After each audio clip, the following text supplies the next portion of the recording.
সকাল সকাল তোর মুখটা দেখতে হলো। ছোটদা, তুই পরীক্ষা দিতে যাচ্ছিস? আচ্ছা শোন না, তুই এইবারেও ফেল করে যা।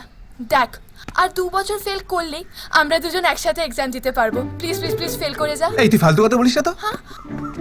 মা, এই তো এই তো এই তো মা। এই তো এই তো এই তো এই তো এই তো এই তো এই তো বাবা, তিনবার ফেল করেছিস, এবার তো পাড়ার লোকের কাছে মুখ দেখানো ভার হয়ে দাঁড়িয়েছে।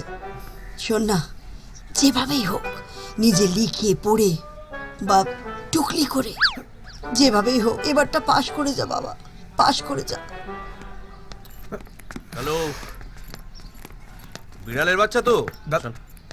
আরে হয়ে যাবে, না না কোনো কষ্ট হবে না। হ্যাঁ আসছি, এক্ষুনি আসছি। পরীক্ষা তো? হ্যাঁ। চোতা বানিয়েছো? না না, শুধু চোতা বানালেই তো হবে না, সেটা দেখে ঠিক ঠিক ভাবে টুকলিটা করতে হবে, তবেই তো তুমি পাস করবে। আমার সঙ্গে চলো, তোমায় নামিয়ে দিচ্ছি। না না না, আমার খিদে পেয়েছে, আমি খেয়ে যাবো। সরো। আর কি, ও হ্যাঁ বেরিয়ে পড়েছি। মা, বিড়ালটাকে জল খাওয়ান, জল খাওয়ান। এই তো নে, ধর ধর ধর ধর, বলছিলাম কি, নে তাড়াতাড়ি করে খেয়ে পরীক্ষাটা দিতে চলে যা। নে। না না না না না না না না না, এখন খেলে পরীক্ষার হলে গিয়ে যদি তোর ঘুম পেয়ে যায়, না না না না না, কোনো দরকার নেই। এটাও নিয়ে নাও। আরে শোন শোন, পরীক্ষার পর কি খাবারটা কিন্তু খেয়ে নিস, হ্যাঁ পিঠে কিনে খেয়ে নিস, না পিঠে পড়ে যাবে যে।